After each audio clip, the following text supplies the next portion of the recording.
And for the record, also, I've been arrested some 12 or 13 times on a void order, which is pretty frustrating, to say the least. And despite you all knowing it, and that not just you, Mr. Denton, it's previous hearing officers, Judge Sabella, Judge Ficarota, Judge Ayers, Judge Smith, and I know you all are not this incompetent. I believe you're motivated by something a lot more sinister, but you're not this incompetent. And in the face of these facts, the Department of Revenue, whether it's Ashley Moody, Pam Bondi, even Charlie Crisp, for years have pushed this action. And you've been aware that you had no subject matter jurisdiction. This is going back to when I first had an understanding of what subject matter jurisdiction was. And yet you still refuse to do what the law required. And by the way, there's no parenting plan for Miss Smallwood and I either, which would mean that there was no competent substantial evidence by which the department could have based whatever the amount they gave was, because we had no idea what was going. And we know that the Department of Revenue, through an administrative proceeding, can't make a determination on time sharing or custody. But that's not even an issue for us to address today. The only thing we have to address today is that the 120-day period for service of process did not affect service within 120 days. That there was a default judgment entered in 1999, and we know that the rule requires that a default judgment entered on an improper service is void. And as we continue to go on, so I want to make sure the record is clear. The statutes governing service of process are strictly construed. And that's the Stella versus, I won't butcher the name, but you can go to 76 SO3D 1054,155. Furthermore, I wanted to bring this to your attention as well. If you look in the court's record, you'll see that there was more than one amended complaint. The rule only allows you one amended complaint for cause. After that, you must get permission for the court for leave to amend. And unless there's an objection to what we see, there was more than one amended complaint in this case.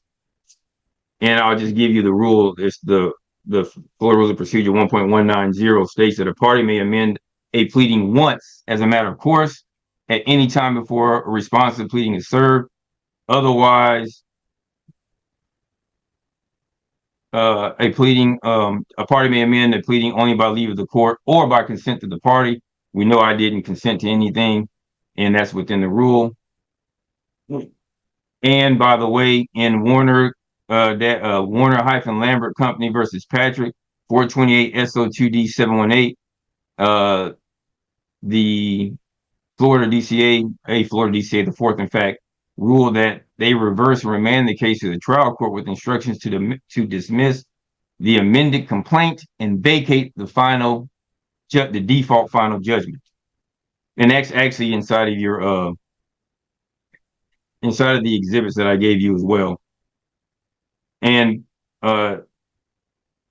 now, in saying that, as I put inside of the record as well, it's not to say that at some point in time the department could not have amended the complaint, but now because they're not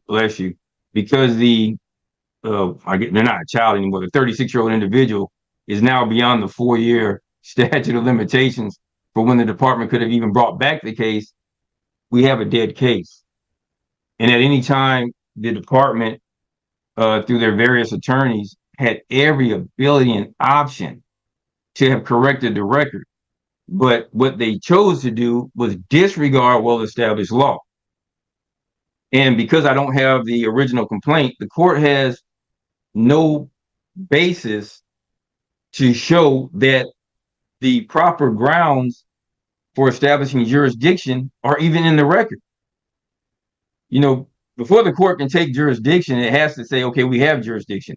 Did the facts giving rise to the action take place in Florida? I need Mrs. Britt or Mrs. McCarthy. They can answer it, but I don't have any proof in the record that there was an allegation that the facts or events that gave rise to this action took place in North Carolina, Florida, or Texas or anywhere else. There's absolutely no evidence in the record whatsoever to have supported this. And I know I'm not the only person who suffered because of the egregiousness of the Department of Revenue. And as I told you before, I think it's motivated by more than anything else the hue of people's skin, and of course, if you're poor, you're just the same as being black in this state for sure. But these disregardings of the law, despite what you may do, whatever you do today is not going to change anything.